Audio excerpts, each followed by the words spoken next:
I'm streaming on YouTube as well as TikTok. Welcome, welcome, welcome all. So remember that the Bible is a prosperity message. It is reminding you that we are here to live the abundant life. We are to prosper in all that we do. And it's an instruction manual on abundance. Hola, hello, Deep Connections. Welcome, welcome, welcome. So welcome, you're new here to YouTube. Make sure you hit that subscribe button, the like button, and comment below. Share because you care. For those of you that feel like, yes, understanding that the Bible is our instruction manual to a wealthy experience here on what we like to call this third dimensional plane, third rock from the sun, planet Earth, which is really your consciousness objectified. Your world is your consciousness. All that you behold, all that you see is all that you believe to be true. It's all within you and it's projected on the outside of you. And so we remember that again. The Bible is psychological drama from Genesis to Revelations. It is telling you about the fall of mind into duality as it goes on a journey back to self, to its original state, and rises in oneness. It rises in oneness. All right? And as you rise in oneness, as you remember who you are, or you don't even necessarily have to remember who you are, just understand the principles or the laws of the earth, of this third dimensional realm. The Gospels is very clear in this. Everything is done unto you as you believe. You reap what you sow. You get back what you give. That's what the Bible's telling you. That your entire experience is based on your self-concept of what you've been. Yes, many of us was indoctrinated into fear and competition and comparison and worry and straining and strife and sacrifice. When you arise in consciousness, you recognize everything is your beliefs made manifest. Your beliefs externalized. And when you understand that and you decide what it is you want, you can truly experience it. Hey, pretty is Lene. Hey, she reveals after 50. Welcome, welcome, welcome. So I will be on live for a couple of hours because I'll come back at 5 or 6 o'clock to do the manifesting Wednesdays. So the panel is open. The panel is open. Welcome, welcome, welcome. If you want to call in and you're on YouTube, you want to call in, I accept panelists on TikTok. Prosperous Living with _T. That is my handle on TikTok. So welcome, welcome, YouTubers. You're new here. Make sure you hit that subscribe button, hit the like button, share because you care, and comment below. On TikTok, tapping is clapping. Double tap the screen. Let's get to 10K. However, the panel is open. We're not going to set the parameters on this live because I'm going to be on here for a couple of hours. So, and that's a short send for me. 2 hours is usually, I'm usually on live for a lot longer than that.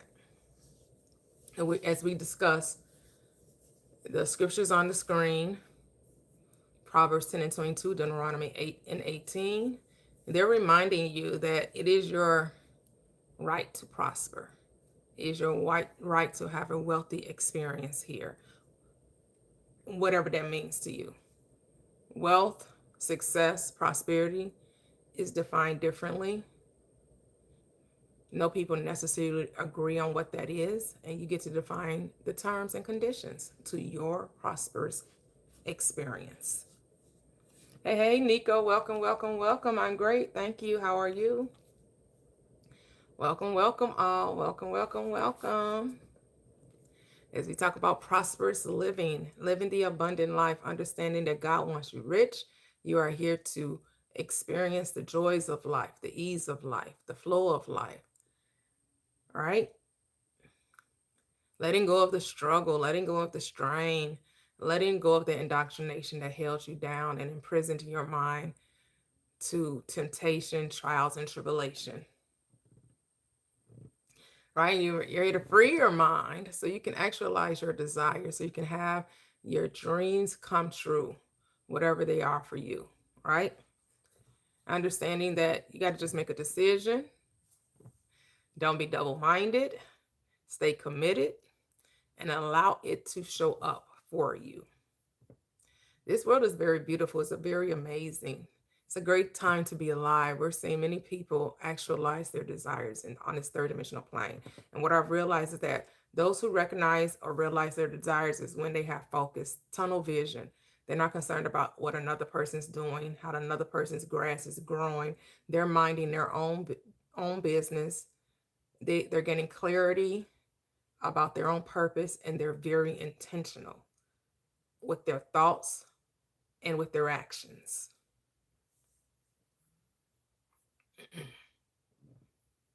Very, very intentional. Hello, hello, welcome, welcome, welcome. So you get intentional about what you think about, because what you think about, you bring about. The Bible also reminds us in Proverbs, I believe it's the 23rd and the 8th verse or the 7th verse. As you think in your heart, as a man thinks in his heart, so is he. What you think about, that's what comes into your experience. So it would behoove you to change the way you think, all right? To think the lovely, the pure, the just, the noble, to think success, to think prosperity, to think ease, to think flow, all right? Yeah, so that's the whole, you got to get intentional, purposeful about your life. What is it that you want? What it is that you see your life going? Where do you see your life going? What is your, what's your vision for yourself? What are you willing to be committed to? Have a purpose-driven life, whatever that is. You get to decide it. You get to decree and declare. Because whatever you decide, that's what it shall be. No one else gets to make the decisions for you. You can make your own decisions. I mean, you can get assistance, right? Everyone likes to get advice, but no one really can tell you what will make you happy, what will bring you joy, what you are passionate about. I find when you do things that you are passionate about, it comes with ease, it comes with flow. Well, you have challenges sometimes, and that's okay. Hey, Tam B. But things always go the way you thought they would. No, they don't always go the way you thought they would, but it's how you perceive every experience will determine your mood, right? And if you can learn to train yourself to see that everything works out for you, that you may not know all of the details. Hey, Miss Kitty, welcome. Miss Kitty Diane, how are you? You may not know all the details, but that's okay. You don't have to know all the details. Just have to learn how to trust the process. Trust that there's a guiding light, there's a superior self, a higher self, the greater I am within you that's leading and guiding you based on your instructions. It goes by your internal GPS. You always are given instructions to the subconscious mind, the womb of creation, your higher self, based on your attention, based on your focus.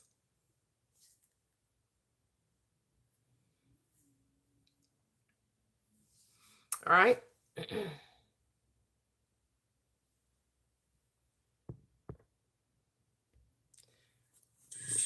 Hello. Good morning. How are you? Hi. How you doing? I'm good. My light lit up. So that's why I pushed requests, because the light lit up for requests. Oh, really? And I know, Nice. Okay. I know that it's 10,000 likes. I know the rules, so I don't want you to Oh, no. think that I was- I put them aside because I said, Okay. because I'm only going to be on for a couple of hours. So I said, well, let's get right to it. Those who want to come up, we're gonna put those, because I'm only going to be on here to maybe 1 o'clock. So I'm doing a shorter stint. So I said, yeah, I'll dismiss the 10,000 likes because I'll be back tonight. Oh, I see. Said the blind man.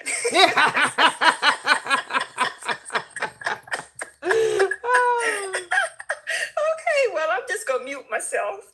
Oh, you don't have anything you want to say? Let's see. I think that the one one thing that I did want to share about the silence experiences I'm finding, what I went in wanting is calming down, because I want the moon, the skies, and the stars. I know, right? I'm here for it. And some galaxies, thrown in there. So I'm just kind of settling down now, and I'll just take the stars. So so that's where I'm at with the silence. Oh, okay. Today is Wednesday, isn't it? Yes. Okay. Because Cheryl was asking, is it minute tonight? I'll be back tonight. I'm only staying on for like 2 hours, because I haven't been on for a couple of days. So I said I'll come on for a couple of hours and then I'll come back tonight. Oh, and I put in a couple of books for requests. I'm not sure exactly how to do it, but I also wanted to suggest that we do Lost in Space. Yeah, that's just another suggestion. Okay, yeah, just put it in the poll. We vote on it. Okay, and so whatever book. So the poll will be on the features tab in the Facebook group. It's in the Facebook group. So A-Town did it. His name is Alan in the Facebook group, I believe. Yes, he creates the poll for us. He already started it. He has several. So yes, you have to let him know what books you want added, and whichever one wins, that's the one we go with. Okay, cool. Okay, thank you. Oh, you're welcome. You're welcome. Thank you for the suggestions. I know he has about 4 or 5 of them out there already about the different ones. So yeah, he'll definitely add them to it. So, yes, today is Manifesting Wednesdays, but of course we're gonna always talk about manifestation, right? Because that's what this life is about. Life is a manifestation. It is about being intentional about what you want your life to be.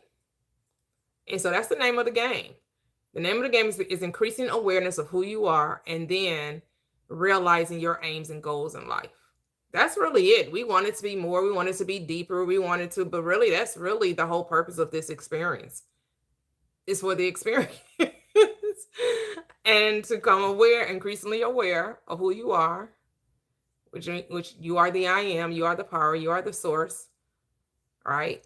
And you get to decide what you want in this life. You get to decide, based on what you feel is you're pulling towards you, because you are the magnet attracting life unto you based on your own knowledge, your own awareness, your own skill set, your own talents, right? Whatever it is you feel like resonates with you in whatever capacity, because there is no must or no should. The only must or should is you must decide. You should choose. Like, that's the only thing I'm going to say. Decide what you want and, choose what you want. Like, that's it. After that, it doesn't matter. It doesn't matter how big it is, how small it is, how grand it is, how difficult it may appear to you to actualize. Nothing is impossible to God, and all things are possible to them that believe. So since nothing is possible to the God within you, that which created this universe, that brought forth this world into being, can definitely bring whatever desires you have to fruition. And that's the way you have to think about it.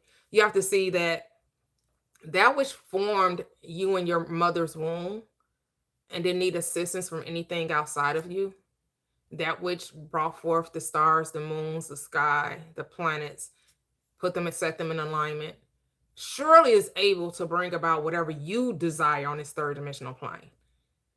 And you have to understand that there's no respect of persons. Like, no one's greater than another. No one's, more worthy than another, more deserving than another. You can have your desires just like everyone else can. And you just have to decide and put your trust and your faith in it. You gotta say what you want and then allow it to come. Nope, that's not what the Bible's about. That's what the church says the Bible's about. Actually, the Bible is about reminding you about your awareness of who you are and how to use your mind to create the reality you want to experience. That's what the Bible's about. The Bible's a book about you. Jesus Christ is every being born of woman. That's what Jesus Christ is. And I know a lot of people, they read the Bible, and we want this person that was born 2000, that supposedly was born 2000 years ago, to be real in time and space, right? We want, because as the one song says, everybody is looking for a hero. People need someone to look up to, right? So if we say that this person never existed in time and space, we take away people's God. That's what you do, right? When you strip the actual, the story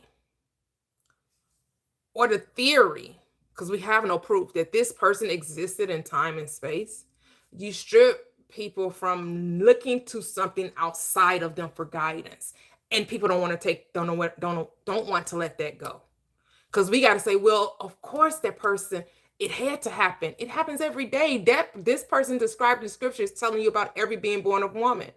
Every being, there are many quote unquote crises that are living today and have lived in the past that did exactly what they said this character in the script did. Because and like I was telling somebody, if we're going to make this person real, right? If we're going to give this person a physical reality, now I have to take the Bible and to decide which parts are parables, which parts are allegory, which parts are symbolic. Now I have to decide, well, this is actual history, and right here he's just speaking in parables and allegories and symbolism. But if I say that none of the people existed, I don't have to cherry pick which ones are allegory or parable. It all is, because it's all about the mind. But when you try to make this person exist in physical, now you got to pick and choose. Now you're going to say, well, actually, no, it wasn't saying that he was born of a virgin, that the Holy Spirit impregnated him. Joseph actually was his father. Okay, well, how come it doesn't say that in the Bible? If we're going to make this person real. Now, so we got to read into scripture. We got to make the scripture say something totally different.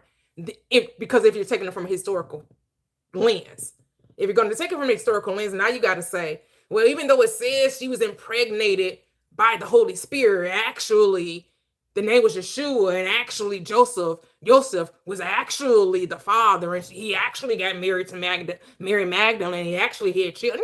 Now you got to go into all this. Really? Where are we getting this information from? Because you want to make the person real. Because the person is real. The person is you. That's what makes the person real. The person is actually you. The book is about you. That's who Jesus Christ is. You incarnate. And so you'll be able to walk on waters. You'll be able to turn water into wine. You'll be able to open blind eyes and unmute deaf ears. Like you'll do that. Because we know it's not talking about someone actually walking on water. We know it's not talking about, someone actually taking a pot of water and making it wine. It's talking about what you do with your mind. And so when you turn water into wine, you're taking a spiritual truth and you're applying it to your life, because water represents spiritual truth. It also can represent emotions. When he walks on water, he's walking on emotions or spiritual truth. Saying that he is the truth. Well, he said, I am the truth. So when I walk on water, I'm walking as truth on whatever's that water becomes what? Steady, because I'm on it. It becomes sure foundation, because wherever I stand is holy ground. Wherever I stand, I don't care if it's water. Like, this is psychological drama. This is telling you about the power of your own consciousness. That's what it's talking about.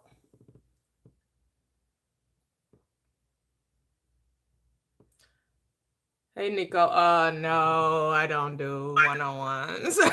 I tried it. I didn't like it. I tried it so many times. I was like, okay, I'm going to do it. I'm going to do it. And I just don't, for me, I just don't feel right charging people for this truth. So, I mean, maybe it's me, but I'll be willing to pay the price virtually, because it's more so. No, but it's like it's what you do best in terms of like what you specialize in. Mm-hmm. So I have no problem with that.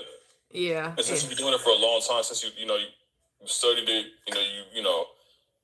you're well versed in it. So I would trust your expertise. Yeah. In this regard. Yeah. I feel you. Yeah. No, I don't do one-on-ones. These are the one-on-ones. These are the one-on-ones right here. I have all kind of videos, everything, because I'm saying I'm not going to say anything different, right? What I Yeah. say here is what I would say on a one-on-one. It's not going to. Right. It's not going to be Right. anything. I'm not holding back. I'm not saying, well, I'll give you just a little bit. I'm gonna give you a teaser. And if you really want the real sauce, you're gonna have to no Buy teasers. my course. Right, something yeah. right, exactly. Nope. You know, Yeah. and no judgment for those who do charge, Mhm. and hey, everybody got their own role to play in this life, right? And so Yeah. for those who feel like they need assistance, then that means someone has to be available to give you assistance, right? So Right. I come to the realization people are creating that reality.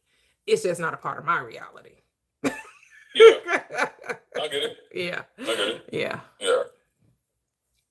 Yeah. Go ahead though. Oh, so You were yeah. saying something. What? No. So it was out. Was that your only question? Is that the only thing you were coming on the panel for? I know. So I wanted to ask, because I'm trying to recall where we had left off last time. We talked about the example that I gave you about how when I set my mind on something and it happened. So here's the problem that I have, right? Or the question I have. So when we want something, right? Mm-hmm. Do we or could we set a date on when we can get it, or do we not worry about when it comes, but just know that it does come? Oh yeah, you can set a date. People do it all the time. I remember Neville was saying that his only thing was, set the date because you truly believe that it can happen within that time, not to try to rush the process, right? Yeah. Some people do it out of from a fearful state. And when you do things from a fearful state, you 9 times out of 10 will get, or most people talk about getting the opposite of what they ask for. Yeah. But that's because you're operating in fear and not in knowing, right?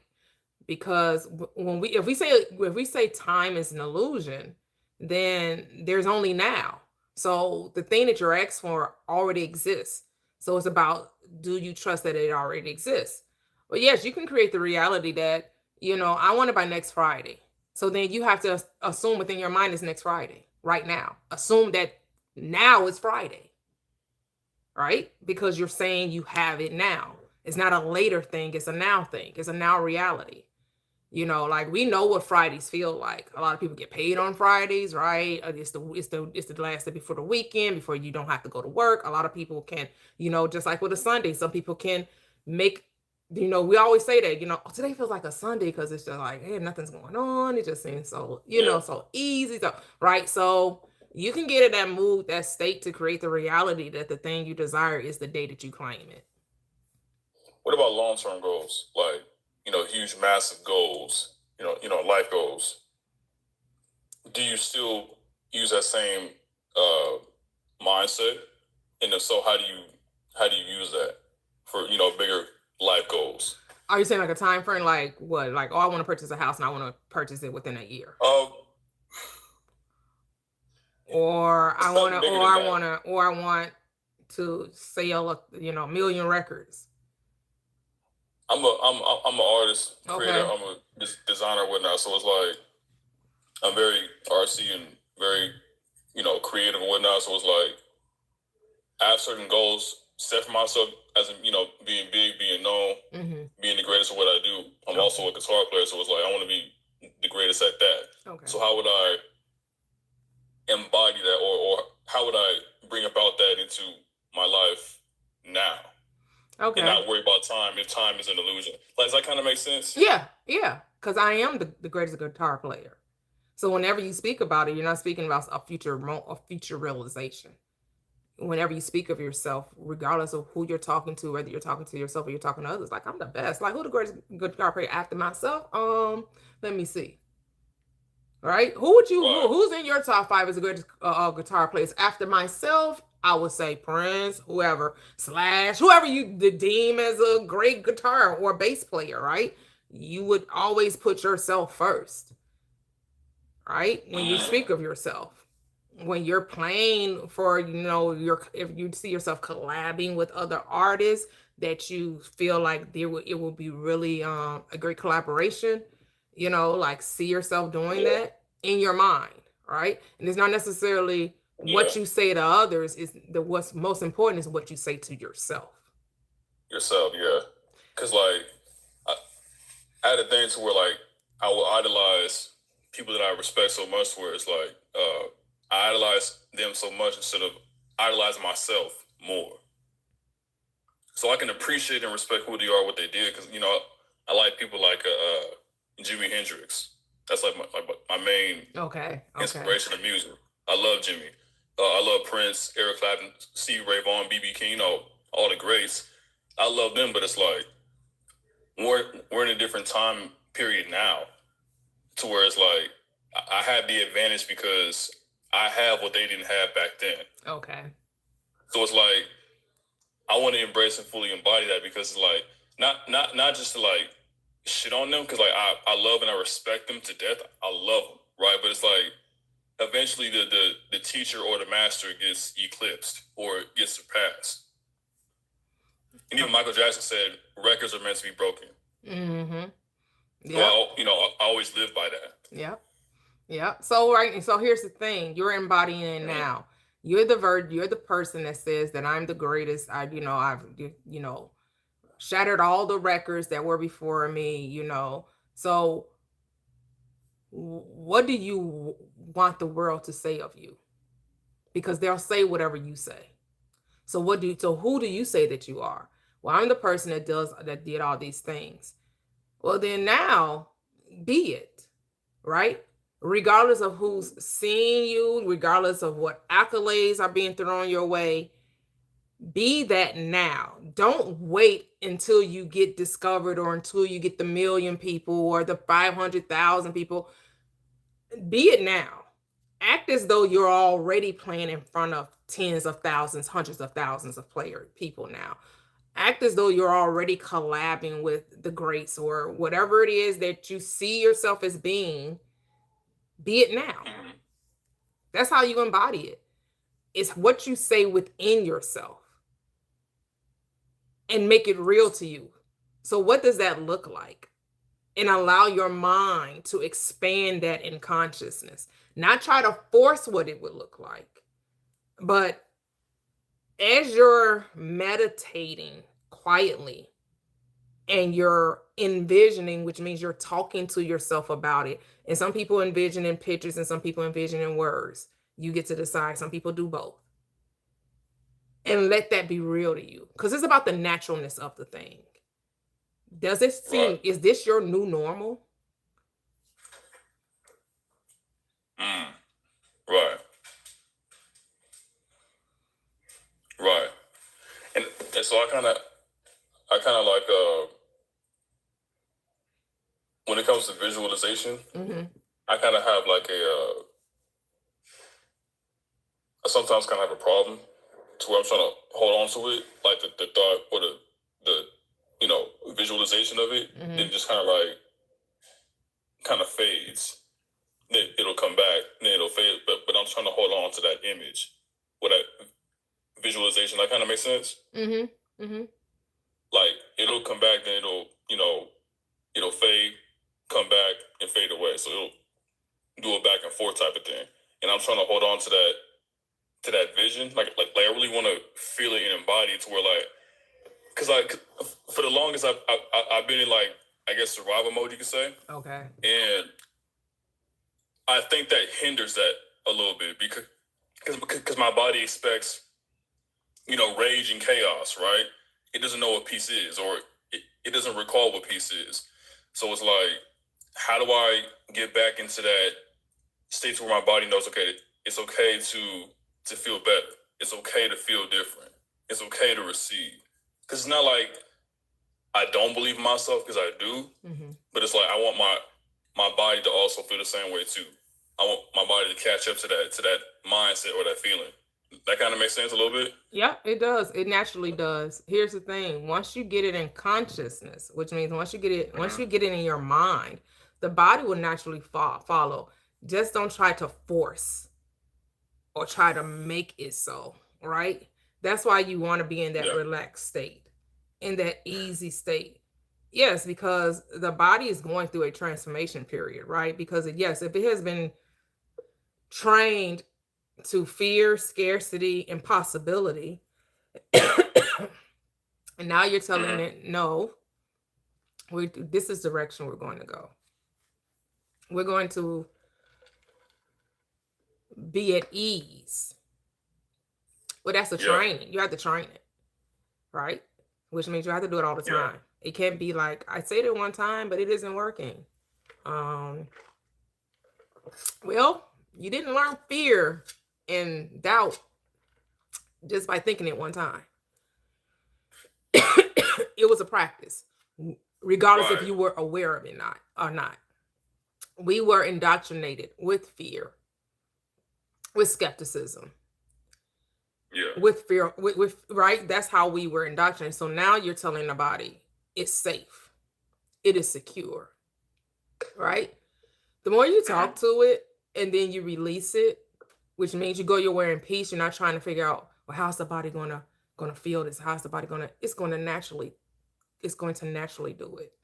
The more you talk to it, the more you talk to yourself about, I'm safe, I'm secure, this is normal, this is how our life's supposed to be. I'm supposed to be experiencing my desires. I'm supposed to be experiencing my aims and goals. This is supposed to be my life. And because it's supposed to be, it will be. And guess what? It is. Let it be that in your mind, regardless of what the world is saying, regardless of what your logical mind may be trying to battle you with. Because yes, the logical mind, like, that's not true. Why are you lying? That's not, this is where talking to yourself is a must.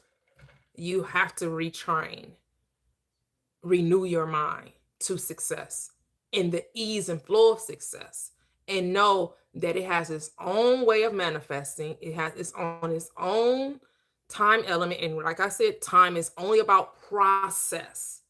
There is a process. There are things that must happen in our third dimensional reality where different people are going to come play their parts based on the script you wrote, right? In order for you to do the collabs, the people are going to have to come into your life some way, somehow, right? I don't know how they're going to come, or the great songs that you come up with, they're gonna have to drop in your spirit. It may happen at 3 o'clock in the morning, like Michael Jackson said. He getting up at 3 o'clock in the morning, say, "Hey y'all, come on, let's get together. I got this thought. I got this amount, and I got to do it now. There's no waiting. There's no delay now. It's urgency, right? And it's funny you mention that because that happens to me all the time. So like, if I'm on the phone with a friend of mine, or if I'm sleeping, it happened at 2, maybe 3 o'clock in the morning. I had this really cool bass riff idea for the bass guitar, and I don't know where the hell it came from, but it came to me at 2, maybe 3 o'clock in the morning. I'm like, what the hell? Like, why is that? Where'd that idea come from? But it was a really cool bass riff, and I fought against my flesh, meaning like the old me would have wanted comfort and to sleep in and just brush it off. But I said, nah, the hell with that. So I got my phone and I recorded the bass riff idea and I kept it in there. So it's like, I understand like ideas come from a higher source, or they come from a higher power. Like a college, right? A university.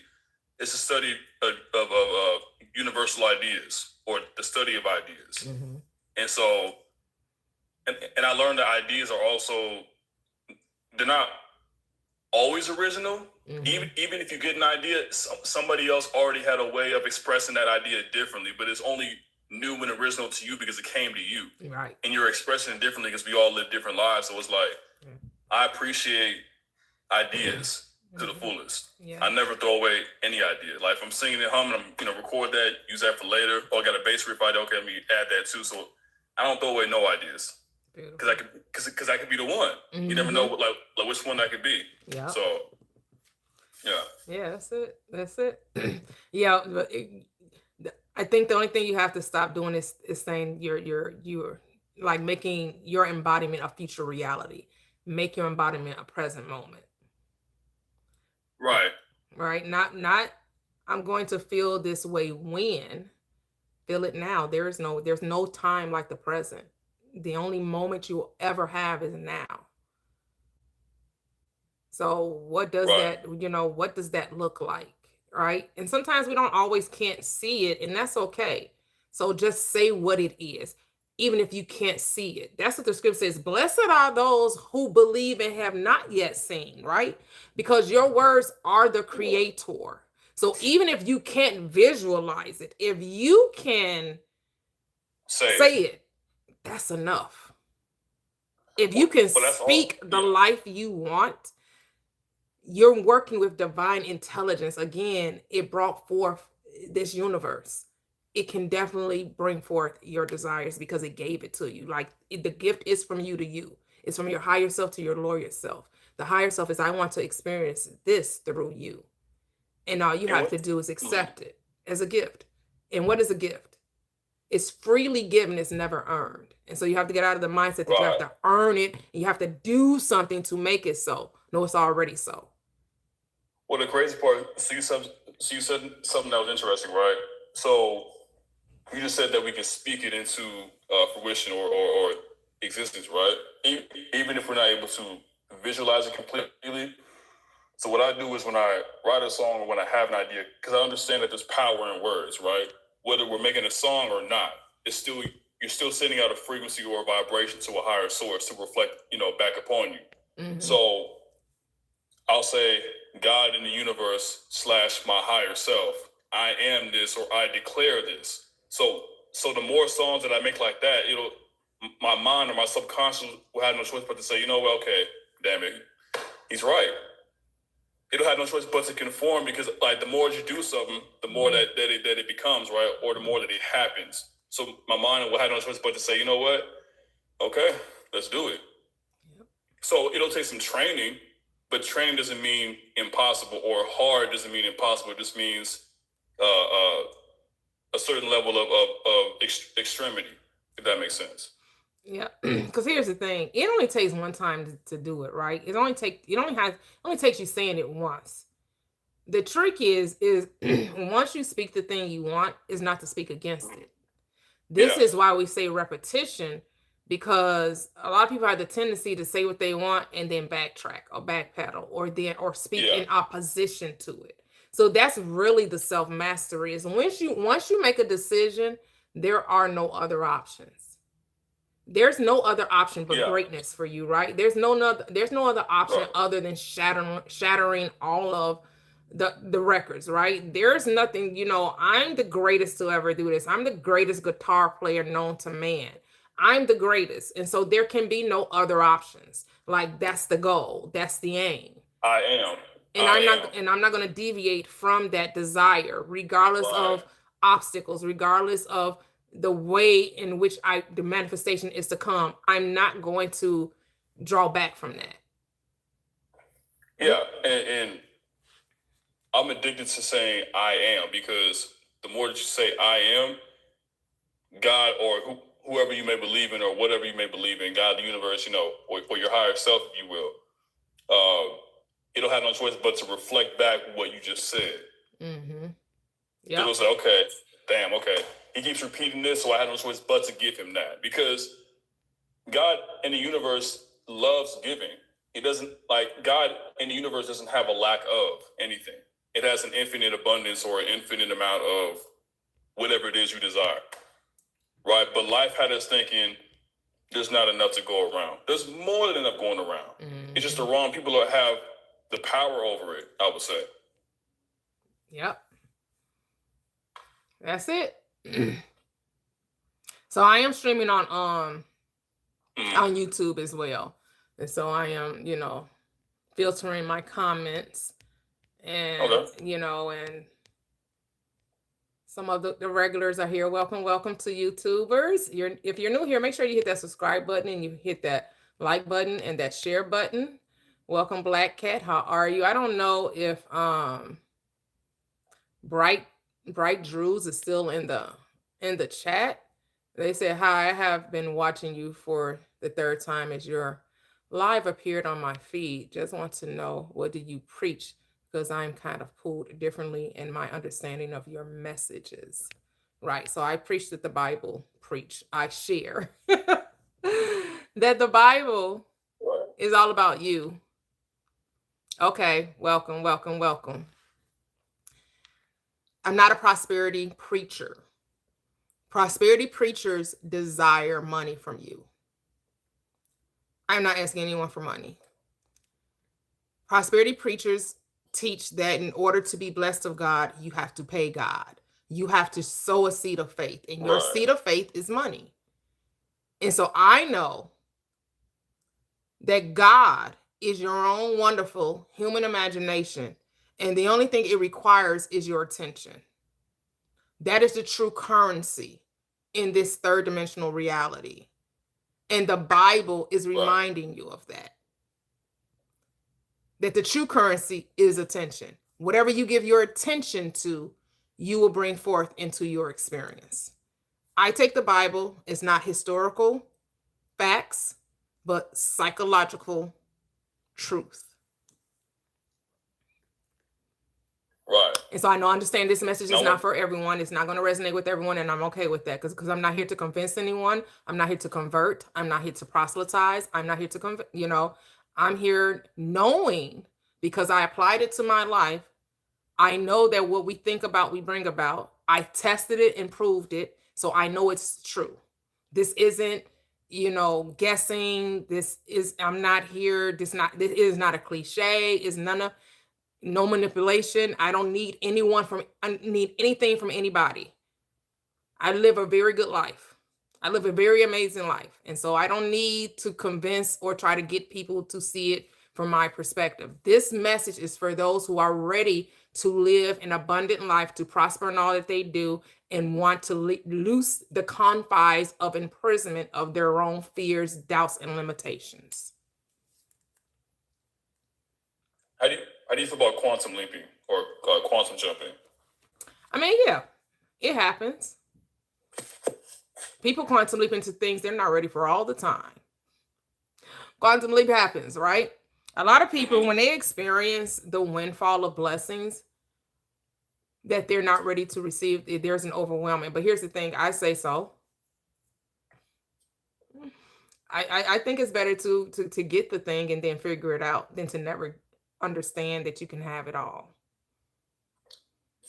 How does somebody quantum jump? Because I keep, for some years now, I've been hearing about quantum this and quantum that, and it's it's interesting, but I never knew in essence how to do it, or how to tap into that. Yes, the quantum, and what people call it, here's the thing. Quantum leap is also subjective, right? Because most people would try to say, well, it kind of just, because no one can explain it because it's a happening, right? It's like you were doing the thing you always wanted. And who knows, you might have been doing it for 6 months, for a year. You were thinking, you've been contemplating this event for who knows how long. And then from the outside looking in, when all the things you were desiring start to rush in on you and the blessings start to pour upon you, and it's like you getting so many things that you don't have room enough to receive, to the outside, it's like, oh my goodness, it just happened out of nowhere. And it did not just happen out of nowhere. There was a cause. And the cause was the mind. Like, you said this was what you wanted. You planted this seed. And a lot of times people forget the seed that they planted, because it happens both ways. The quantum leap is not just for the good stuff. It's also for the unwanted, right? So it's really just about a shift in consciousness. And because our logical minds, it really has no concept of time. As much as we would like to think we have concept of time, we really don't. Right. Time is a construct. And that's why to a lot of people, it seemed like they leapfrog over a whole lot of circumstances. I don't care what happens in your life. I don't care how big the blessings are. There was still a process that took place, right?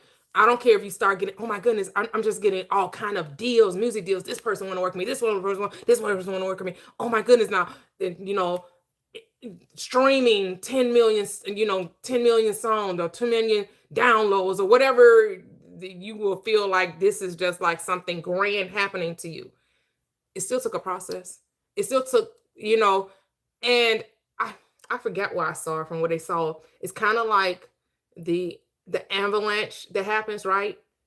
It rolls, right? It starts as a small roll, but it keeps happening. And when that ball happens, it just gets so grand, kind of like virality, right? When something goes viral, it happens, it seems to be like a quantum leap, right? Like nobody was watching your stuff at first. You sharing videos and doing it 2 months. Some people like, I did it for 3 months, bam, it happened. Somebody else was like, I was doing it for 5 years. Then that video finally took off. And I finally got 10 million views, right? And it seems like it came out of nowhere. Right. There's no coming out of nowhere. Everything has a cause. Everything has a cause. And the cause is always mental. And here's the script. The script tells you, no man knows the day nor the hour. It's like a thief in the night.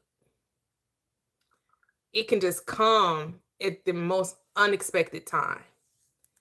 But since you expect it, regardless when it happens, you'll be ready to receive it, because what you'll be like Elisha in the Old Testament, when they were praying for rain, he said, the rain is going to come. But it's going to come so mightily. I need you to be ready to receive it. So go dig ditches. Because this torrential downpour can damage your crops or whatever that you're wanting it to rain for. So I need you to be able to hold the capacity of the rain, of the blessing.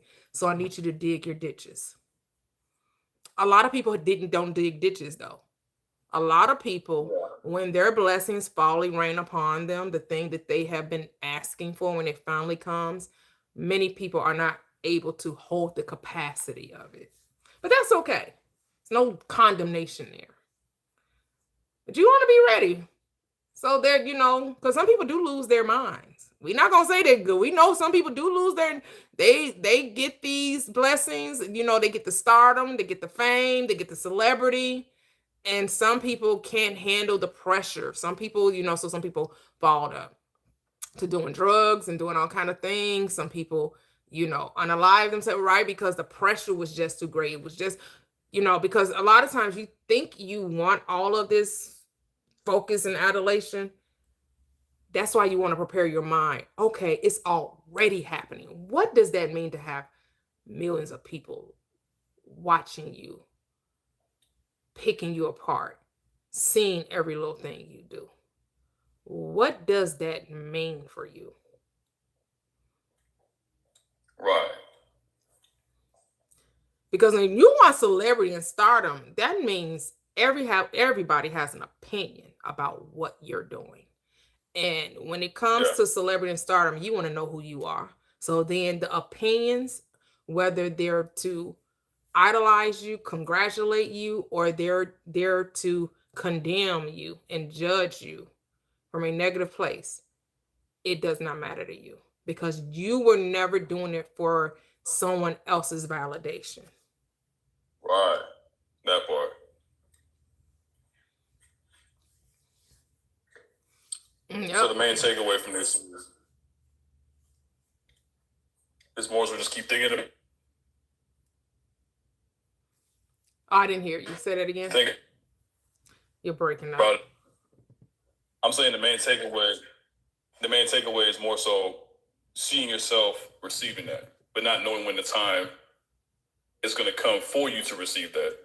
That's the main takeaway. Yeah, because it's already done. It's already done in the spirit, right? It just has to be made visible in the physical. So when you can get it in consciousness in your mind, which means you have allowed yourself to trust, oh, this thing has already happened within me. I'm already this person. right? I'm already this person without the external validation. So when the external validation shows up, it ain't new to you. It ain't brand new. Right. Like you knew that this was to take place because you already experienced it in consciousness. Which means you already experienced it in your mind. You already experienced it spiritually. And now the only thing that needs to happen is for you, because when you know this, when you know and you're one with your desire, you're not worrying about when it's going to show up. That's the last thing from your mind. The last thing you're concerned with is the when and the how, because you know it's already done. So those things aren't any consideration.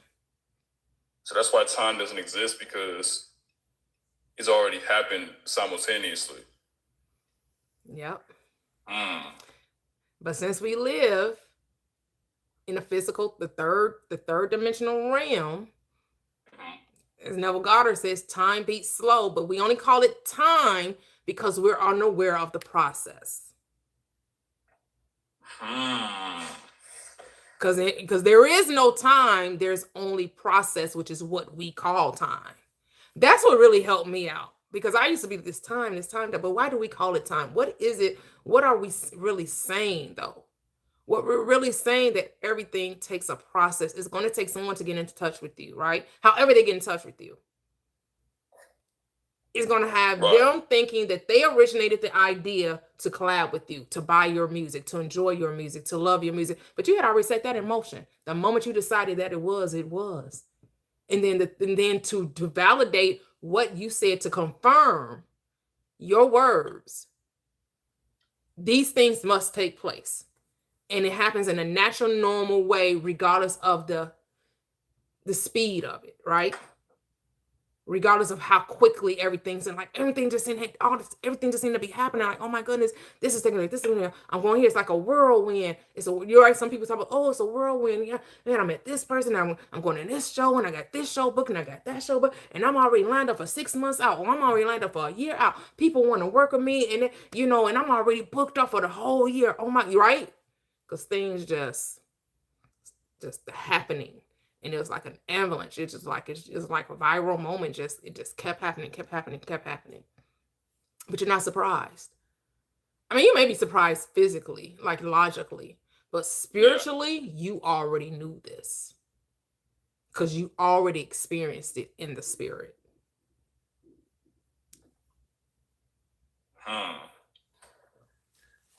So it's all mental preparation. Yep. It's also just knowing. Yep. And constantly seeing and visualizing, or constantly seeing yourself in that position to receive. Yep. That's also what I'm trying to do. I'm trying to just tap back into that, because again, like even us as kids, we were huge manifestors without even knowing what manifesting was. Well, you're still a manifester. You're still a manifester. You never stop manifesting. Right. Life is a manifestation. Now it's about being intentional with it, right?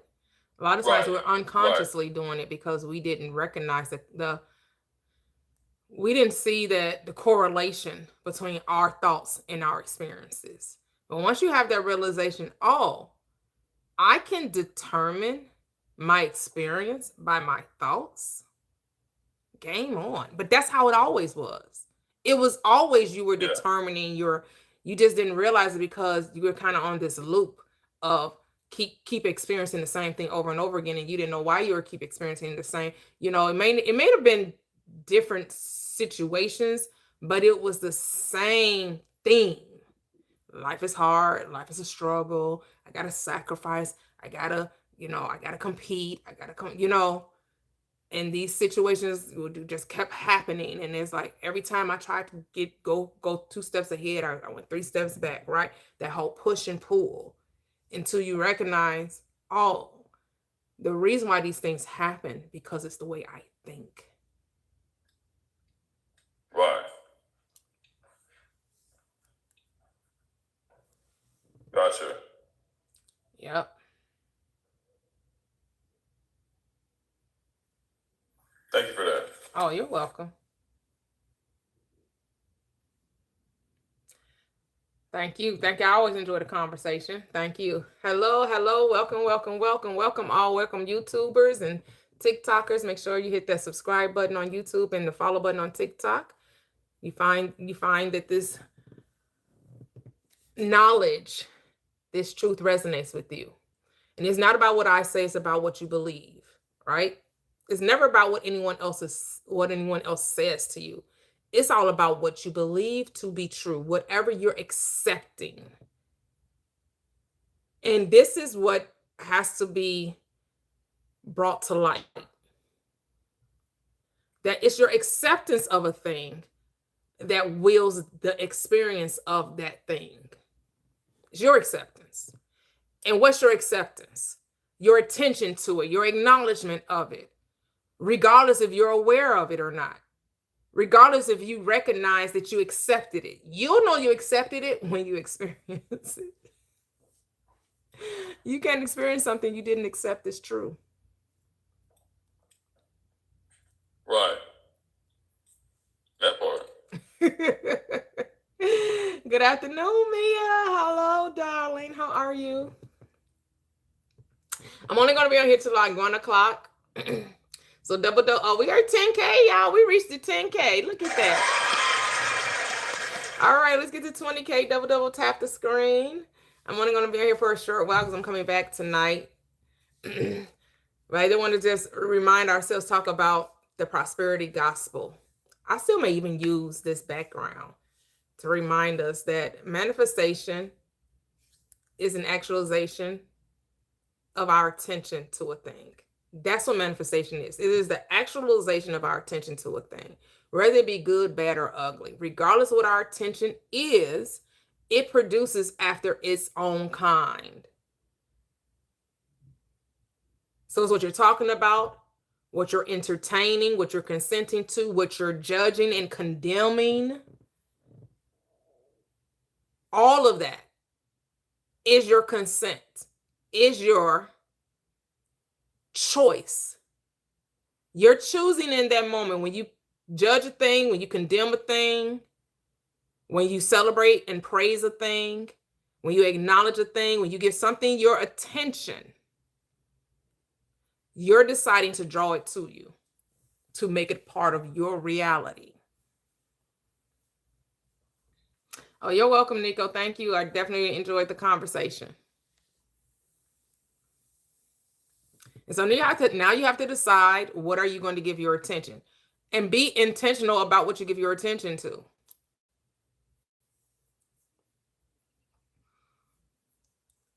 And yes, the body, our feeling mechanism, right? Our body is our little sense machine. It senses things, right? The body, all the 5 senses is doing its thing in the body, right? And when you're deciding to go into and shift into another direction, sometimes the body doesn't want to go.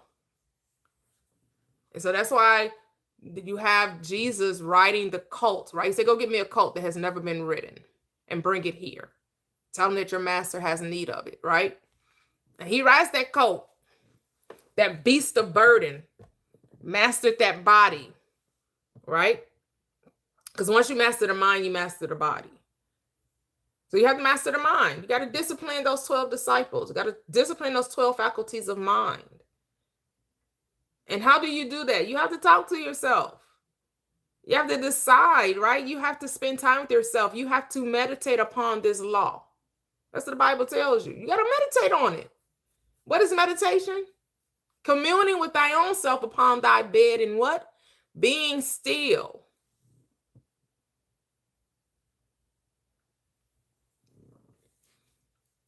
Stilling these thoughts and focusing on the things that you that you would like for it to experience. Right?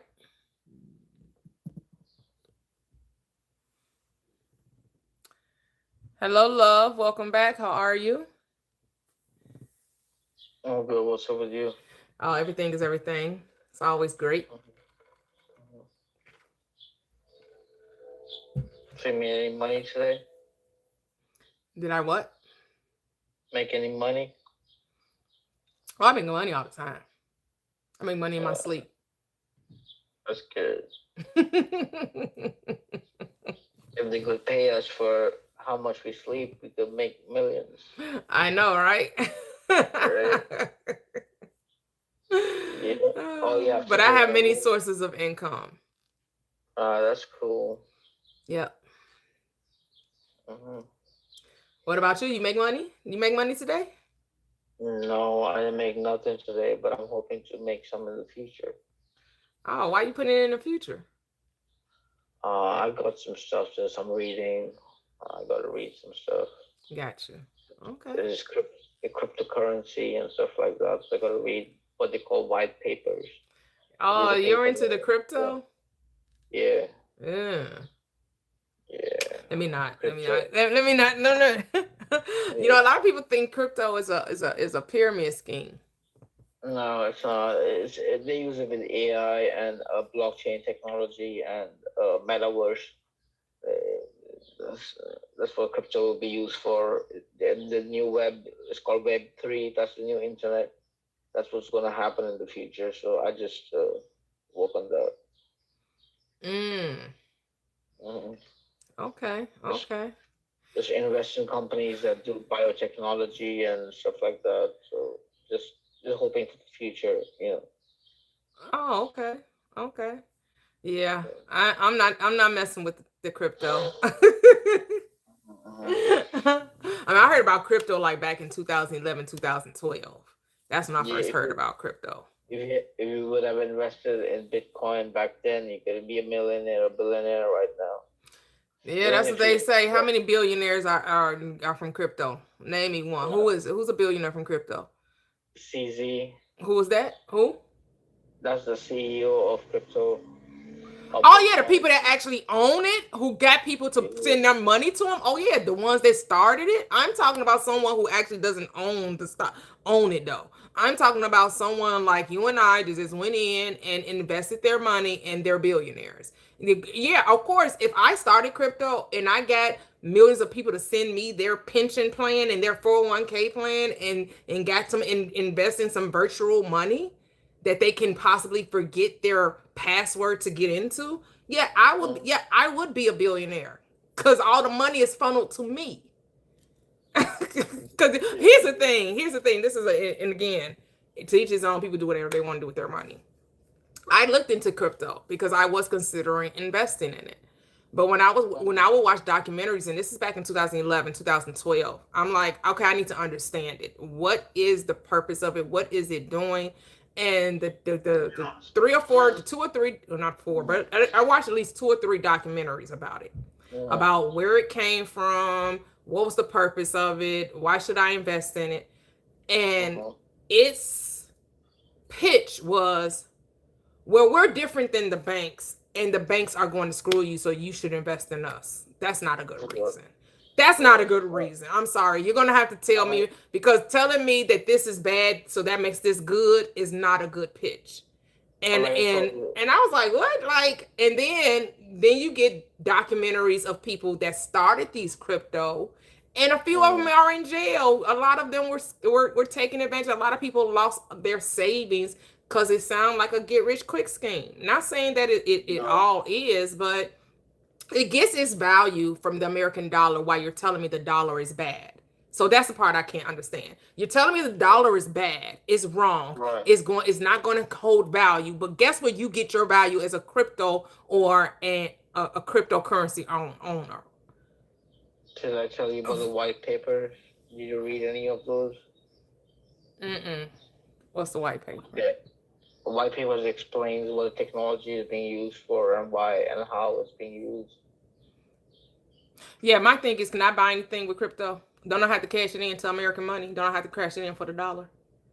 Right? In order for me to spend the billions or millions that these people have, don't they have to sell it or cash it out and get the American dollar in order to go buy the house, to go buy the car, to go live as a billionaire? They can't use this virtual currency to purchase anything. In America, you have to still get the dollar bill. Correct? But I said Web 3 is the future. So you know what meta glasses are? I've heard of them. My daughter actually has a pair. Yeah, so they're gonna be using Meta glasses with something called blockchain technology that encrypts your data and allows you to use multiple computers as one single unit. And then I already mentioned Meta, right? And then AI will be used also for like a virtual world. Basically, everyone's going to be in two worlds. One that they're looking through the lenses, and the other one you just see with their own eyes. Mm. So yeah, We always been living in two worlds, though. We've it's always something been like living with two natures. Yes, we've always been dealing with the mind and then the physical reality. And we try to say that one is more real than the other when both of them are. We've always been living in two. That's not new. That's always been a thing. Since human beings have been on the scene, it has always been two realities. It has always been the physical and the non-physical. That's not new. Yes, God gives. Who is God though? Who empowers you to get wealth? Where does wealth come from? Ideas. And where do ideas originate? In consciousness, with that which man calls God. So it's your ideas that brings forth the wealth. Everything that we see in this world and how people became millionaires, billionaires, trillionaires, gazillionaires was from what? An idea held in mind that they acted upon. Just like this virtual coin that everybody, the cryptocurrency, right? Somebody thought that into being, and other people had to agree to its reality, because if people saw no value in it, it would have none. Right? It has no value in and of itself because it's virtual. It's not a tangible thing. It's an idea that people agreed to give value to.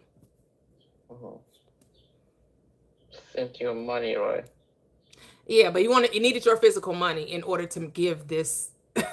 But we know now money isn't even physical anymore. Money is digital, right? But we know the dollar bill, when the US government decided to stop backing the dollar with gold, it showed you that life was all about an agreement to a thing. It showed you that currency is belief.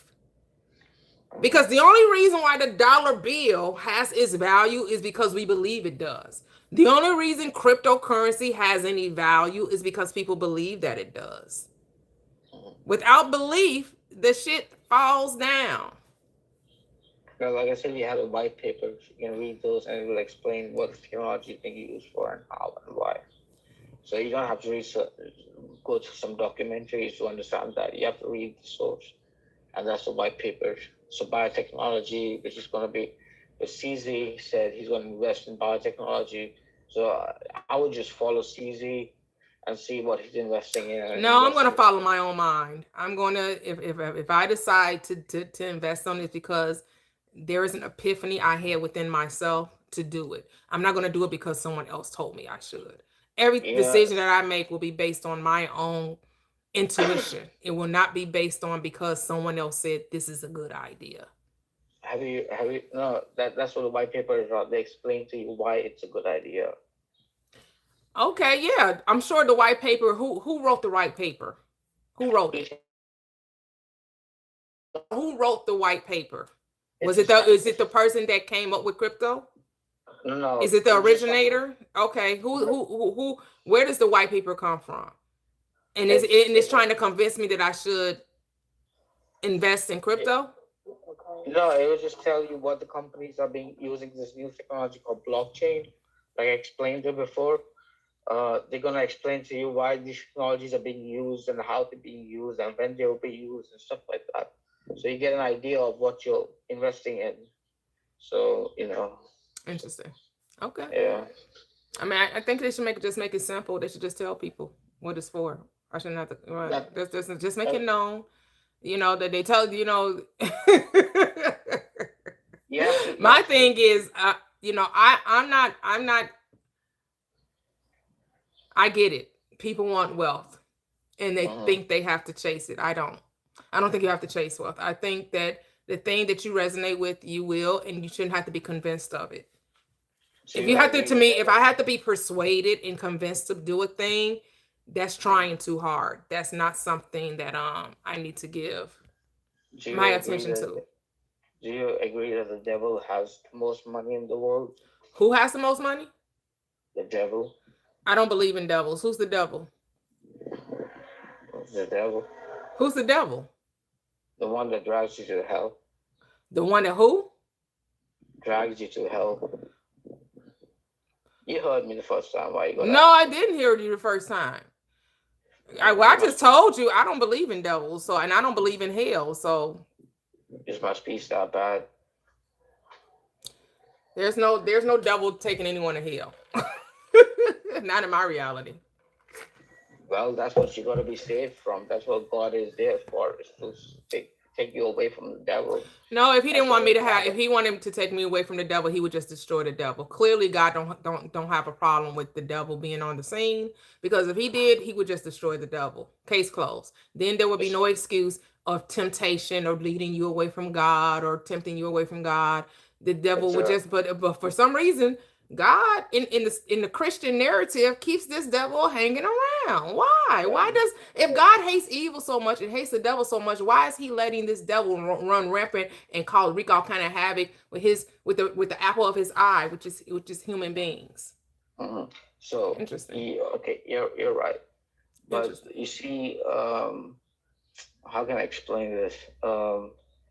If you're gonna be saved from something, what do you want to be saved from, right? So you must know what the thing is you're being saved for to be saved. I'm not If you I'm not saved. I'm not a Christian. All right, I'm not saved. I don't believe That's fine. in salvation. I'm gonna leave. Okay, have a great day. Hello, Deep Connections. How are you? Are you there, Deep Connections? Did you mean to come up?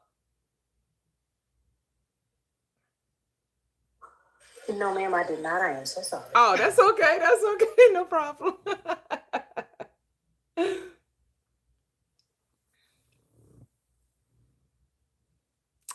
Ooh, right, Mia. Yes, only on TikTok. Yes. And my TikTok handle is prosperous living with _T. Yes. I only do call-ins on TikTok. I believe in me. I believe that the God of the Bible is our own human imagination. That which we call God is our own mind. Because that's what the script tells me. All things were made by him. And there was nothing that was made that was not made by him. Everything that we see in this plane was first a thought. Whether you want to say it was in the mind of the creator before we came on the scene that brought forth the heavens and the earth and the sky and the moon and the stars. When we came on the scene, everything we experience here was formed in our minds. Everything that we experience, everything, again, excluding the things that were already here, like the grass and the fruit, the trees, the vegetative world. When we physically come on the scene, we imagine things into being. We first think about it. We get an idea from the higher self, from the creator, and says, I want to wear different types of clothing on this frame of mine. Let's get some silk, some linens, some polyesters, some rayon, right? Let's do some things. Oh, I don't want to live in a hut anymore. I want brick and mortar.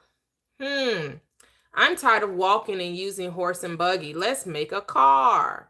Birds fly. I think I would like to fly in the air too. Let's come to the knowledge of aerodynamics. Let's make a plane. I can do a hot air balloon. I like to be like the fish. I'm going to learn how to swim. I want to be deep in the heart of the ocean. Let's build a submarine. Hey, Noreen, welcome. How are you doing, lady? Well, you don't have to tell me. Just go do it. We don't need a broadcast of what you don't like. It's okay. Go do you, then, boo. No one's stopping you.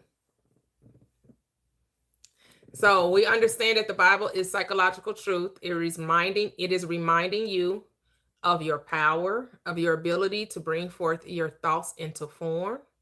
That's what the Bible is all about. It's not about the new heaven and new earth is in your mind, and then it becomes your reality. Heaven is within you, right? Says Luke 17:21. And then it is externalized by you. That is your new earth. That is your third dimensional plane. That is the reality you get to entertain.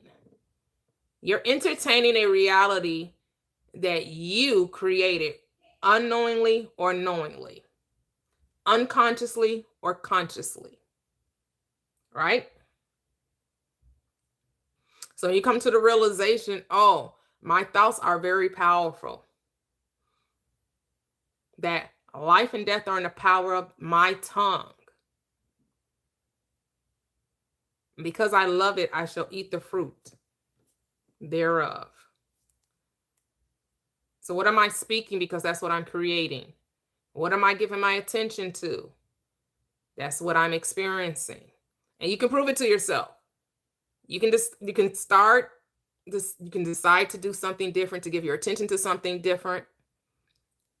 And then see, won't it take shape? Won't it become your circumstances of life?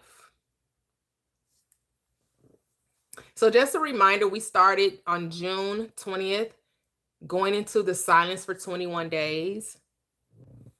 This is our 5th day. We started Saturday. Today's Wednesday. We start at 6 a.m. in the morning.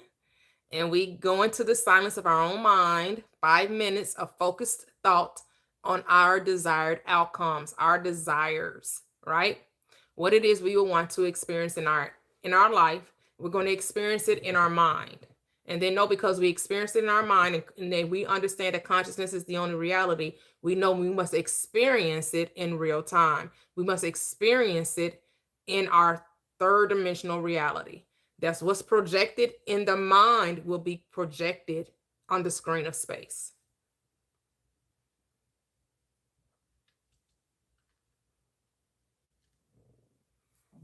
My secret level up, I don't see a request for you. Let me see. Oh, no. You have to put in a request. My secret level up.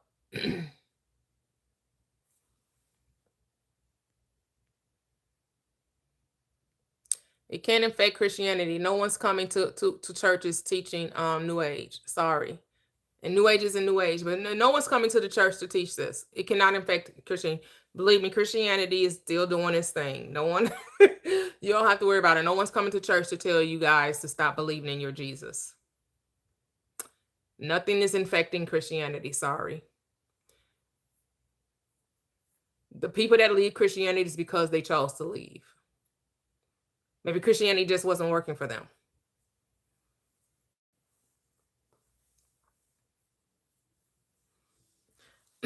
Oh, you said you would like to join the challenge? Okay. Oh, yeah, like I said, we're doing 21 days. You can start at any one time, anytime that you would like.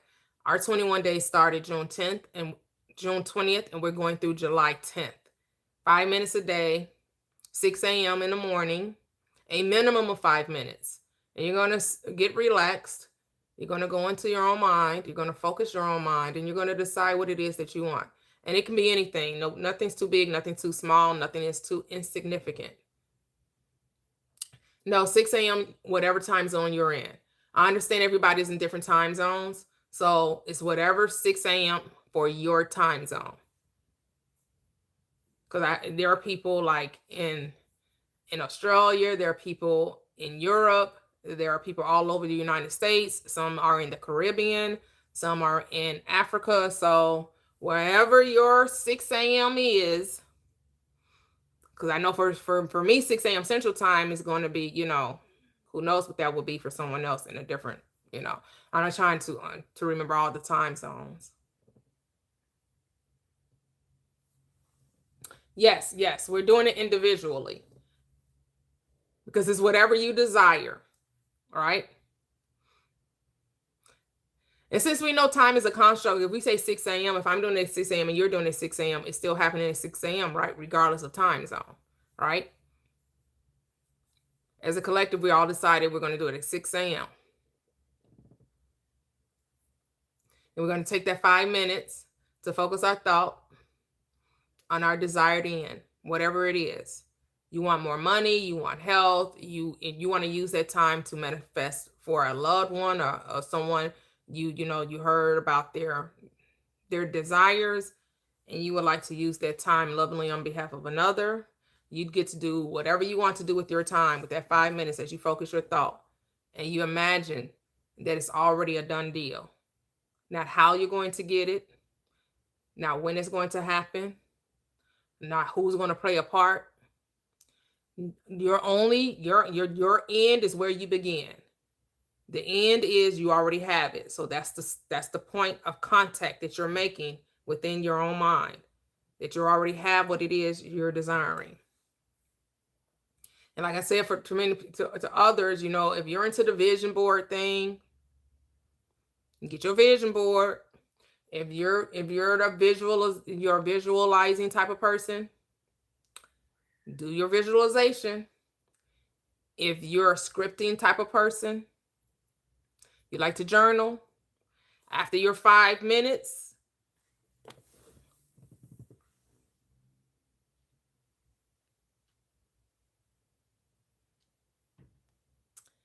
hey, hello, welcome.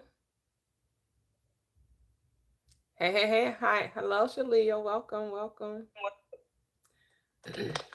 Hello, Tay, welcome. How you doing? I'm doing great. This is actually not Ty. This is her husband. Oh, okay, Ty. Okay, her husband. Hello, how are you? I'm Selah Moments on YouTube. I'm the one that asked it. Oh, okay. Welcome. How you doing today? I'm doing great. How are you? I'm blessed. Can't complain. What's so on I your just mind? wanted to understand what is your actual viewpoints of the Bible? That is not historical. It's psychological. So your stance is basically that the Bible is not a historical, factual book that's just all in your mind. That's the only fact that matters. It's factual from that point. It is factual. I didn't say factual was not, I said historical. You added factual because it is factually correct psychologically. So it is a fact that is all psychological. So none of the events in the Bible actually happen in time. That's what you're saying. Correct. But that would be inaccurate even with atheist scholars, even with non-believers, even with Roman scholars, because of everything in the Bible is it's a historical book. Besides it being the word of God, let's not talk about it being the word or mind of God. Historically, the events that transpired in the Bible actually happened, and this is proven in time. You can literally go to museums and find artifacts about things that took place in the Bible. So the only one that needs to believe that? Do you know the only ones that need to believe that and accept that as true are Christians? I don't need to accept anything you're saying because I'm not a Christian. I'm not here to be convinced of something I left. I left Christian indoctrination. I don't care what artifacts you claim to have and present, which again, that's argumentative. The historians and the scholars you claim, that's argumentative. But at the end of the day, I'm not here to try to dissuade, convince, convert, proselytize anyone into accepting the way I decide to interpret the script. If being a Christian works for you, because it does not for me, and I used to be one, I used to teach Sunday school. I left it for a reason.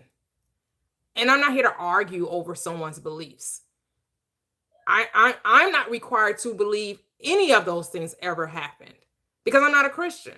But I'm not telling you shouldn't believe. I'm not telling you shouldn't believe it. That doesn't really make sense in what you're saying. It's like you're saying to yourself, I'm going to convince myself that this is all a lie, even though there may be evidence that it is true. Because I don't believe it, I'm just going to say it's a lie. It's kind of the same viewpoint that people who deal with the alphabet community take.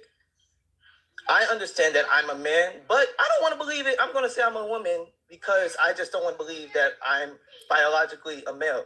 It's the same view. It's the same viewpoint for you not accepting all the other thousands of gods. You decided regardless of the surmountable evidence that you will be given to the contrary of your beliefs, you're going to decide, no, I'm going to believe this one.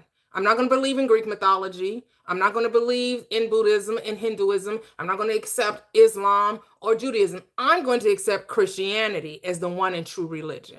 You're using the same mindset. You're coming away with the same diagnosis that I am, just like you're saying they don't have any proof, right? Even though they can present proof to you, you're going to say, no, that's made up.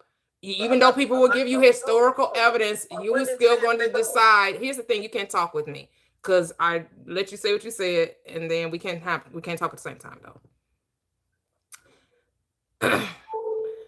Go on. I'm letting you talk. No, I'm good. Good. I have a question for him. Hold on for a second. I'm not combating the belief system. I'm literally speaking about what you said, that it is not historical. I'm not talking about is God real? Is the God of the Bible? I'm speaking historically. Like this historical evidence that the people in the Bible actually lived. This historical evidence that Jesus was crucified on the cross in Roman theology, and not even theology, in Roman history, because they're the ones who did it. There's historical evidence of this stuff. Not outside the Bible. The only historical evidence you have is the Bible. That's the only historical evidence you have. You have no historical evidence outside of the script. It's all in the Bible. There's no secular history that verifies anything. Just because they mention Pontius Pilate or they mention Caesar does not make it historically factual. Because here's the thing. I could say the same thing about the Marvel comics. I could say the same thing about Spider-Man, where they talk about the Empire State Building. They talk about actual places that existed in time and space. So then that makes Peter Parker real. No, it doesn't. It doesn't. Just because they mention historical places that we know of in time and space does not make the story in it of itself true. Because we're told it is the greatest story ever told. Yeah, it's a story. It's not a historical event.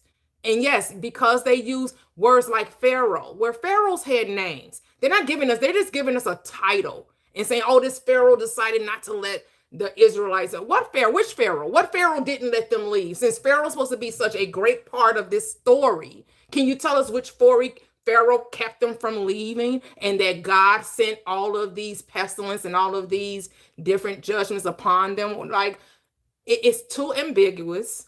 And again, I don't need for you to understand why I don't believe in Christianity. I'm not here to convince anyone. If, again, I see the Bible, it's psychological truth, and I'm gonna stick to it.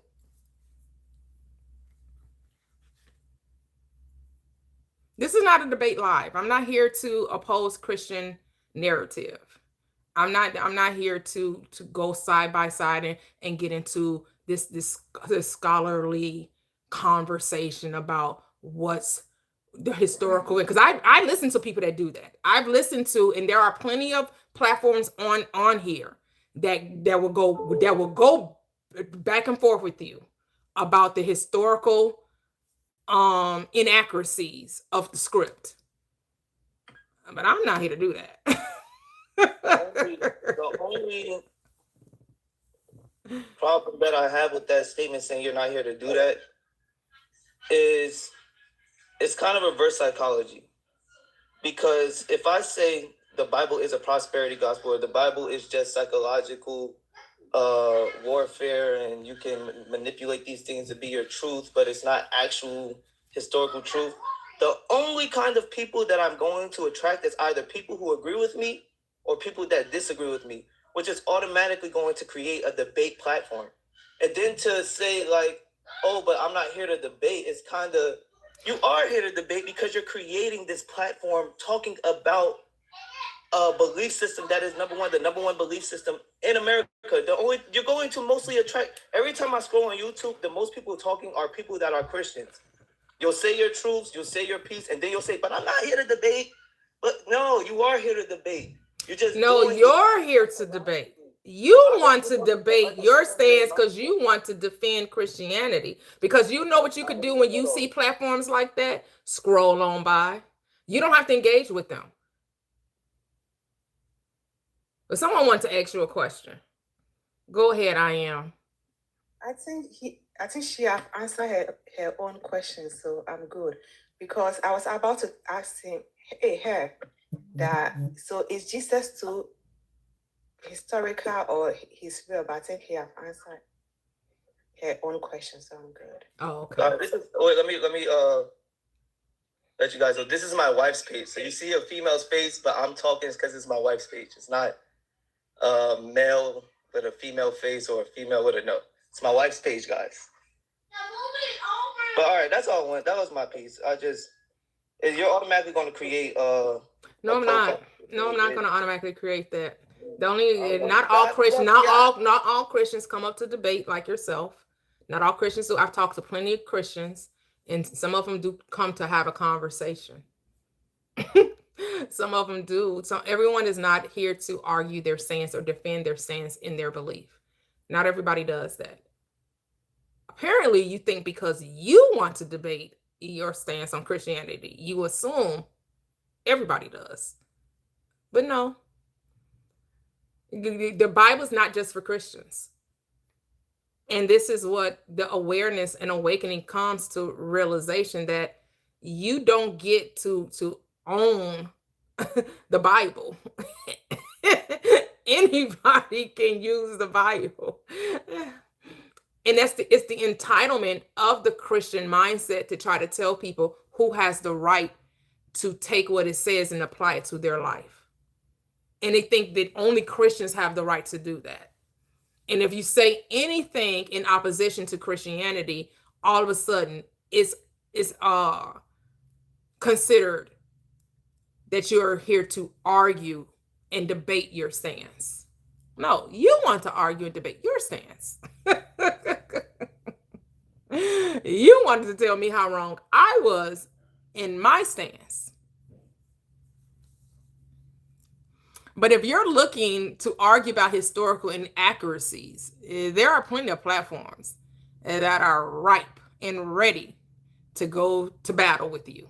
So you better come armed and ready for those type of conversations, because there are people that have actually done the legwork, have actually did the scholarship regarding that. For me, I don't care. For me, it's enough for me to know that my mind is the creator and that's what the Bible is talking about. That's sufficient for me. Once I saw the contradictories of the script from a literal perspective, that was enough. I didn't need to go into what Christian church fathers said, because once I made the decision to leave Christianity, that was it. I didn't need to do any other further research. I have a question. Go ahead. It's not about a topic, but I used to hear people say that about 3D and 4D. So my question is that, do we have 5D, 6D, or just 3D? I've heard many people talk about it. I don't get into that conversation. Okay. Yeah, I don't, the whole, the third dimension and fourth dimension and the fifth dimension, and, because some people will say the third dimension is the physical reality and the fourth dimension is when you add time to it, right? So, and then some people will argue that point. Well, no, it's this. And then somebody else will say, well, the fifth dimension is this. Some people will say the fifth dimension is your manifestation. I don't know. Yeah, they are saying that the fourth dimension, the fourth dimension is when you close your eyes. See? And then what's the fifth dimension? That's why I want to know that, because I already heard them talking about just a 3 and 4D. So I want to know. I mean, I've heard somebody, there are seen people talk about it, but it didn't interest me, because to me, again, It's trying to convolute to me and make manifestation more difficult than it has to be. When you start talking about the third dimension, the fourth dimension, the fifth dimension, what I know is your attention is the catalyst. It is the engine that drives your manifestations. Whatever you give your attention to, it will be, it brings about a manifestation. And your attention is what you talk about, what you think about mostly. You know, whether you're talking to yourself or you're talking to others. What you're consuming, right? What you consume on social media, what you consume in these streaming services like Hulu, Netflix, all of those things. And what you are identifying with, what you're consenting to. That becomes your experience. Okay. All right. Thank you. You're welcome. You're welcome. Yeah, my whole thing is to keep it simple. So I don't get into the third. I don't, not to say it's not simple for some people, because some people that's how they want to formulate in their mind. That's how they get an understanding of what's going on in their reality. So I'm not saying that is wrong. And for some people, that is a simplistic way of doing things. For me, the simplistic way it's just your attention. That's why the people talk about others trying to gain your attention, right?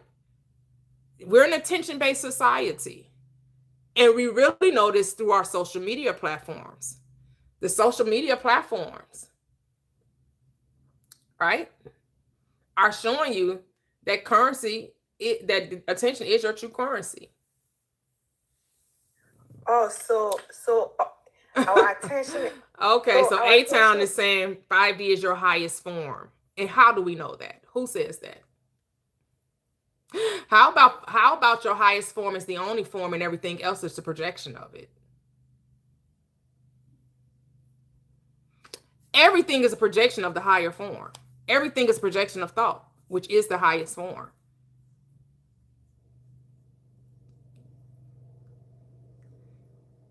So the highest form becomes a lower form, which is the projection of it, right? But I guess that's what they say. I mean, they say 7 dimension, 9 dimension, right? It can be whatever you say it is. It could be whatever you say it is. It would always be whatever you say it is. It's whatever, again, we make stuff up.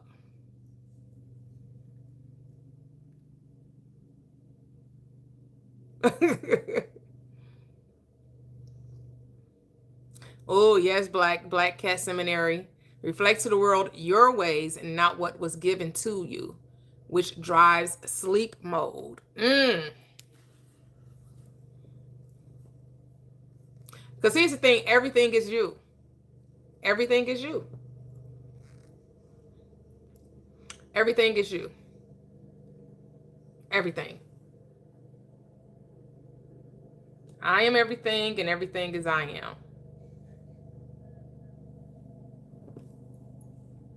And so, yeah, sometimes people, again, I get it. A lot of people come up with these different things because they want to teach this and clients and all of that. So they got to introduce these new concepts to people. And people are like, well, what is that? And what does that mean? And help me understand. And, okay, I can sell you a course or I can give you a one-on-one or, they introduce all these concepts, and it's just like, you want to just figure out how to bring forth the reality you want to experience.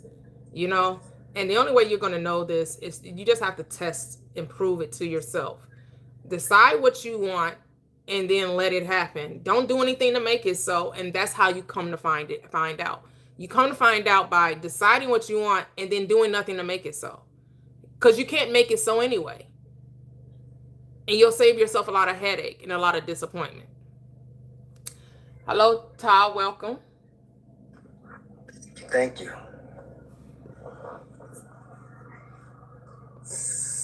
What's going on? Well, I didn't know. I was just feeling where to go, how to move with it, just feeling the energy. It sounds like it's open right now. So reading a prompt. The Bible is a prosperity gospel. Proverbs 10:22. The blessing of the Lord, it makes rich, and he adds no sorrow with it. Deuteronomy 8:18. God empowers you to get wealth. I agree with those. Okay. Yeah. So Proverbs, I know that was Proverbs is written by King Solomon. Mm. And you know another thing about this, not going off topic, but you know a lot of times people say a man who finds a wife finds a great thing, a good thing. Mm. That's from Proverbs, and Proverbs wrote by King Solomon, who had many wives. I find it very interesting that people quote that, but probably don't believe in polygamy though.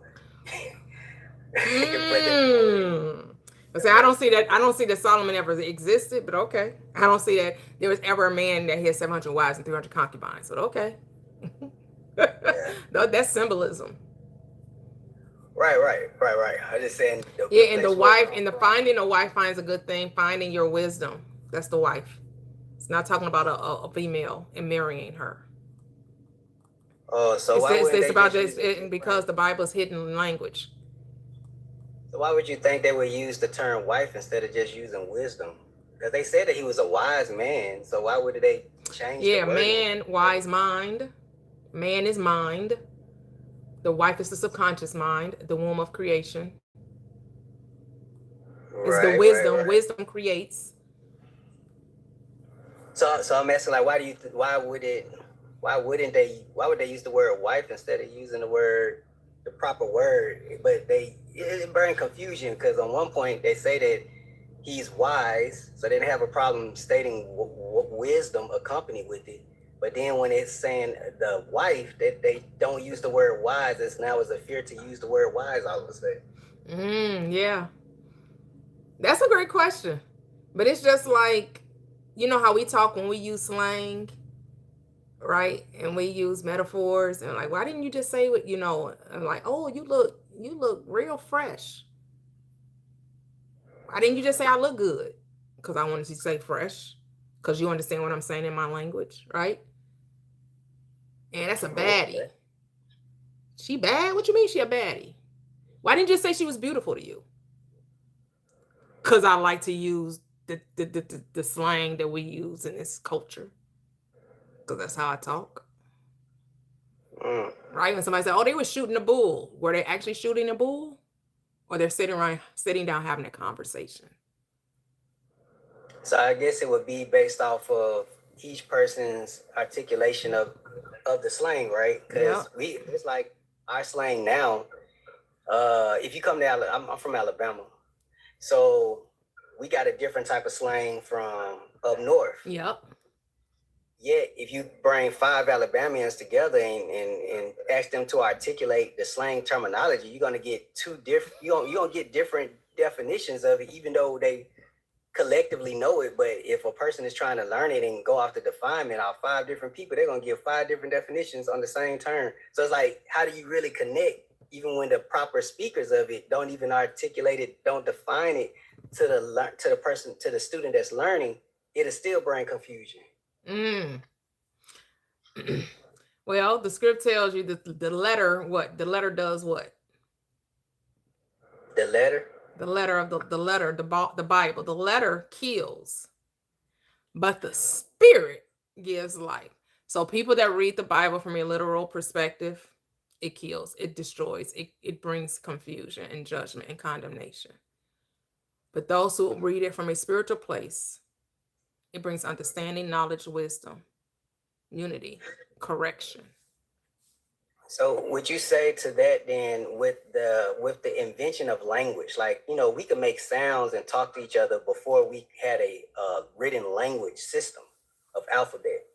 So would you then say that creating the alphabet in a literature system that can be like written in letter form or written on stone actually brought confusion? Or were we already doing that? We were already pretty good at interpreting what each other was saying before the invention of the alphabet. Did we already understand one another was saying? So I take that we're in a cycle. Like I agree with humanity goes through cycles, right? And some people say that cycle lasts is like 26,000 years, and each 26,000 years, every 2 years, you're in a certain age in that cycle.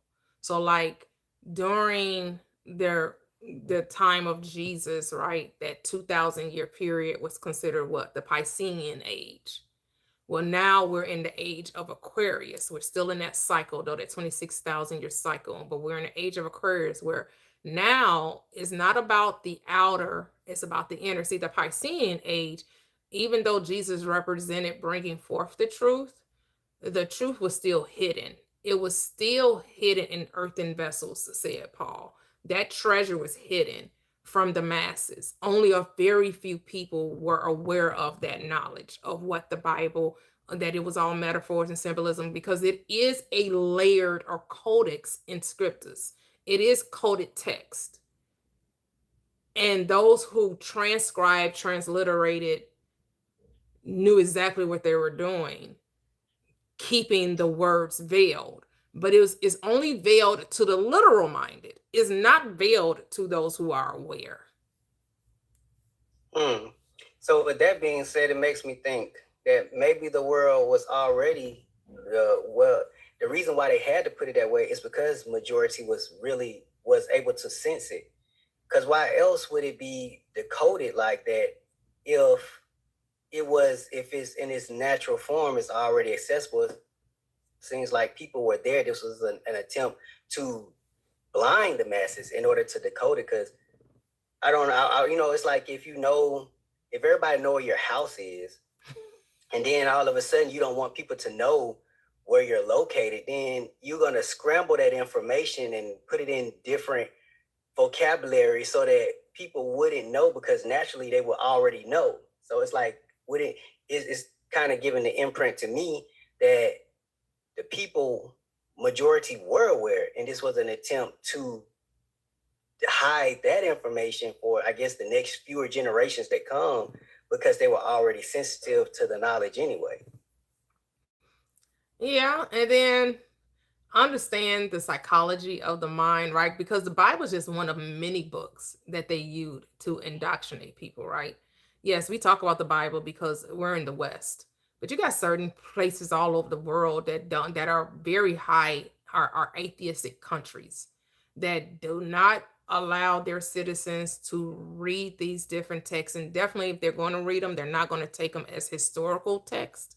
They're going to see them for what they are, like mythology, right? Because here's the thing, when it comes to the Bible, those who came to share it, those who wanted dominion and build empires through imperialism and colonization, they had a specific reason to why they taught it and spread it the way they did, right? Because they understood the psychology behind it. In the beginning, they didn't even allow people to read it. Catholicism, which was one of before the Protestant movement, Catholicism was in Latin. And for many years, they taught Catholics in Latin. People are going to mass, listening to the gospel preached to them in Latin. And they speak English, American English or Old English or whatever, right? Whether they come from the British colonies or Great Britain, where it's the UK English, and then you get over here and we Americanize it, and it becomes a different offshoot of British English, a British language. But when they were giving this, and they made sure people really didn't read the Bible in the beginning, right? They took certain scriptures and retranslated them or retransliterated them because they wanted world domination. And that's the thing when it comes to, it's like, and they made sure that people also didn't have a lot of time to themselves, right?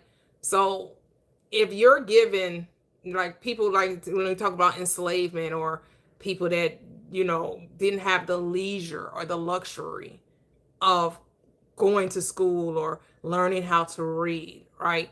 They were just told, occupy their time with nothing with work.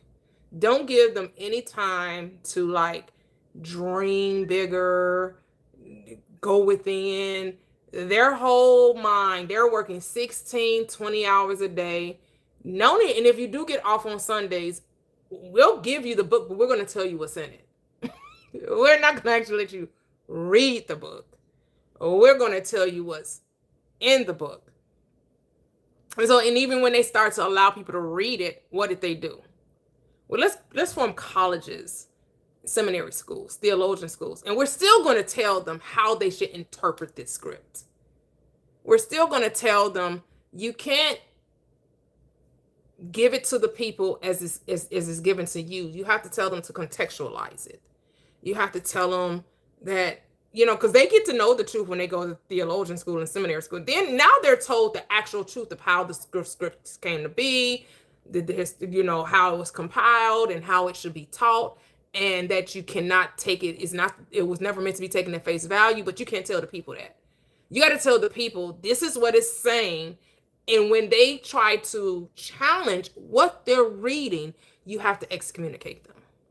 Anyone that rises up and speaks against what they're being told, even though what they're being told does not align with what was being read, those people, we have to demonize them. We have to make them be the problem. Because people actually did read the Bible and came away with, wait a minute, this don't make sense. This shit ain't adding up. The math not mathing. Let me challenge my pastor. Let me challenge my minister. Those people were what? Demonized. And told, oh no, you got a demon, you're demonic, you have a legion. You either need to let me work with you and change your mind back to what I have already been telling you, or you're gonna have to get up out of here. Because we can't have none of this. We can't have people questioning what we're being taught. It makes sense. Yeah. I'm getting ready to leave. I said I was only staying till 1:00. So I'll be back at 5 p.m. I'll be back for Manifesting Wednesdays. I just wanted to come on for a couple of hours because I wasn't on for a couple of days. And so I'll see you guys in a couple of hours. And then, you can come up and share. So, but that was my cutoff time. No, I already passed my cutoff time. So, I appreciate the conversation, Ta. Thank you. Yeah. But the whole experience here on this third dimension of playing runs deep, right? And so we can get in how they suppress knowledge and how they, what I come to realize when it's time for those who want to become aware, nothing can stop it. Nothing's going to stop you from coming to the knowledge of yourself, awakening out of your deep sleep when it's time for you to. It will happen. And nothing can prevent it. I don't care how much they try to hide it from you and keep it from you. When it's your time to awaken out of your sleeping state, you awaken out of your sleeping state. Will it be levels to it? It's always levels to it, right? Because the awareness keeps unfolding. You're increasing in awareness, right? And so you understand there's a lot of information out there. There are a lot of schools of thought. That's why you're told, stop listening to everybody else and go within your own self. Ask yourself the hard questions. Ask yourself the deep questions. Confront yourself from within and get to know yourself, because when you ask, you're always given an answer. When you really want to know and know the truth, all you got to do is ask yourself. You got to go within and ask the greater part of you, and it will reveal it to you when you sincerely want to know. Okay, guys, so until next time, till later tonight, I'll catch you guys later. Have a good afternoon. Bye-bye.